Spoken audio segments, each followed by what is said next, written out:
You know this feeling. The heaviness in your chest before making a decision. The way your mind rehearses worst-case scenarios on repeat until you're exhausted before the day even begins.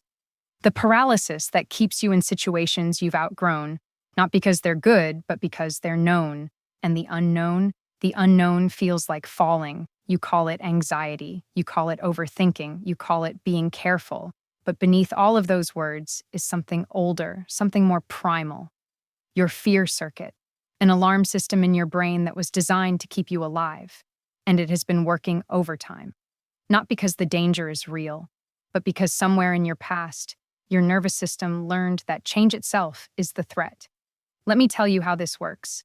Your brain has a vital mechanism called the amygdala, a small, almond-shaped region that scans for threat constantly. When it detects danger, it floods your body with cortisol and adrenaline.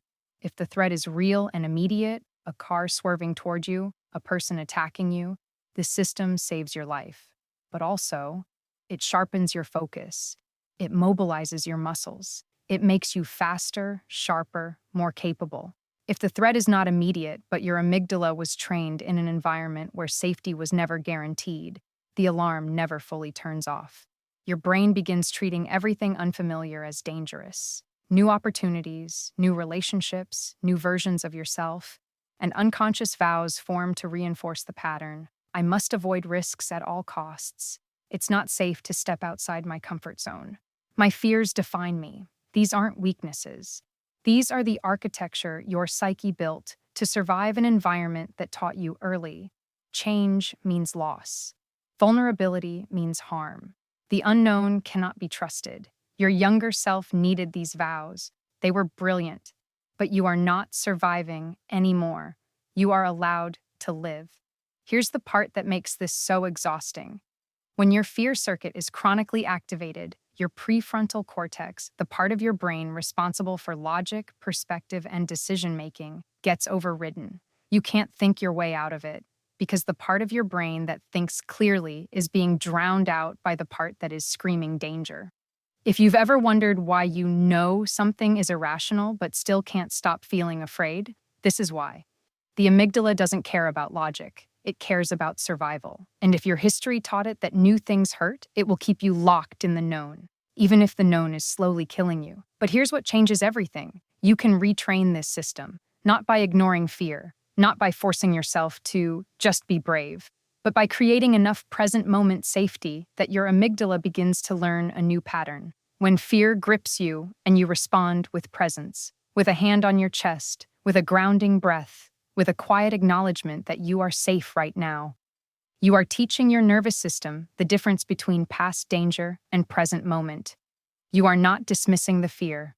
You are informing your amygdala that this moment, this present moment, is not the old danger. I created an audio journey to help you do exactly this. Listen here. The journey is called The Fortress of Discipline, and it's guided by Empathica, your unconscious emotional circuit breaker. She understands that your hypervigilance isn't paranoia. It's a nervous system that learned early to scan for threat and never learned how to stop. This isn't about overcoming fear by pretending it doesn't exist. It's about growing through fear by being with it, gently, wisely. At the end of the audio journey, I offer a practice. When anxiety grips you before a new step, place one hand on your stomach and say quietly, "I am safe right now. I can feel afraid and still move."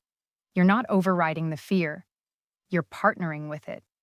Neuroscience shows us that when the prefrontal cortex is engaged alongside the amygdala, when logic partners with emotion, resilience grows. You don't overcome fear by ignoring it.